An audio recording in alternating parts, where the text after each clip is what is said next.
রমজান মাসে আমি বিয়ে করতে পারবো কিনা। হ্যাঁ, রমজান মাসে বিয়ে করাতে ইসলামের মধ্যে কোনো বাধা নেই, কারণ ইসলাম তার নির্দিষ্ট একটা হুদুদ, একটা সীমানা মেপে দিয়েছে। নির্দিষ্ট সময়ে হালাল স্ত্রীর কাছে আপনি যেতে পারবেন না, এই সীমানা ইসলাম আপনাকে নির্ধারণ করে দিয়েছে। তাই বলে আপনি রমজান মাসে বিয়ে করতে পারবেন না এমনটা না। রমজান মাসে সাহাবাই কেরাম বিয়ে করেছেন, তাবিরা বিয়ে করছেন, তাবিরা বিয়ে করছেন, বড় বড় অনেক উলামায়ে কেরাম রমজান মাসে বিয়ে করছেন, কোনো অসুবিধা নেই। রমজান মাস এটা তো বরকতের মাস, এ মাসের সব দিকে বরকত। আপনি রমজান মাসের পূর্ণ বরকত নেওয়ার জন্য বিয়ে যদি করেন কোনো অসুবিধা নেই।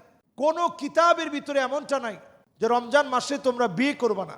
নবীজি যেটা নিষেধ করে নাই ওইটা আমরা নিষেধ করার তো কোনো সুযোগ নেই। রমজান মাসের একটা বড় সময়, আমি এটা মনে না করি যে স্ত্রীর কাছে গেলে মনে হয় গুনাহ হবে, বরং স্ত্রীর হাত ধরলে সওয়াব হয়, চেহারার দিকে তাকালে সওয়াব হয়, মিষ্টি কথা বললে সওয়াব হয়, লিকুল্লি বুদআতিন সাদাকা, প্রত্যেকবার সহবাসে মিলিত হলে সওয়াব হয়। সাহাবায়ে কেরাম বললেন, ইয়া রাসূলুল্লাহ, এখানেও সওয়াব?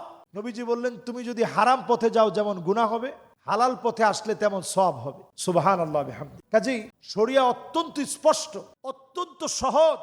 এজন্য ইসলাম আপনাকে যেটা নিষেধ করে নাই, আপনি নিষেধ করার কোনো সুযোগ নাই। আশা করি বুঝতে পেরেছেন।